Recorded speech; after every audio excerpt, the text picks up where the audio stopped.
ভারতবর্ষকে এখন three front war অথবা তিন দিক থেকে যুদ্ধের প্রিপারেশনের জন্য থাকতে অনেক বেশি টাকা খরচ করতে হবে, যা নিঃসন্দেহে ভারতের অর্থনীতিতে একটি চাপ সৃষ্টি করবে। কারণ চীন ও পাকিস্তানের পর এখন বাংলাদেশ বর্ডারেও নানান দেশবিরোধী কার্যকলাপ বৃদ্ধি পেতে পারে। কিন্তু ভারতই প্রথম নয়, কদিন আগে জার্মানিকেও এরকম অবস্থায় পড়তে হয়েছিল। আসলে আমেরিকা ও বড় ইউরোপীয় শক্তিগুলি তাদের অনুকূলে কোনো দেশকে আনার জন্য এইরকম প্রক্সি প্রেসার তৈরি করে চাপ সৃষ্টি করে। জার্মানির বিদেশ নীতি কিছুটা আমেরিকান আদর্শের থেকে সরে আসার সঙ্গে সঙ্গেই যে গ্যাস লাইনে রাশিয়ার থেকে জার্মানিতে সস্তায় গ্যাস আসতো, সেটি হঠাৎই একটি অজানা কারণে ধ্বংস হয়ে যায়। জার্মানির অর্থনীতি ও ম্যানুফ্যাকচারিং সেক্টর বিরাট ধাক্কা খায় সস্তায় গ্যাস সরবরাহ বন্ধের সাথে সাথেই। বর্তমানে জার্মান অর্থনীতি মুখ থুবড়ে পড়েছে ও তারা এখন বাধ্য আমেরিকা ও ইউরোপের বড় দেশগুলির বিদেশ নীতি মেনে চলতে।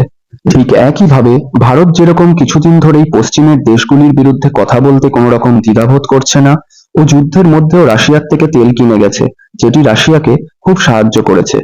ফলে বাংলাদেশে হঠাৎ এরকম সামগ্রিক শক্তির ভারসাম্য বিঘ্ন হওয়া এবং আচমকা দ্রুত একটি আমেরিকান ভাবধারার লিডারের আগমন অবশ্যই ভারতের জন্য উদ্বেগের কারণ।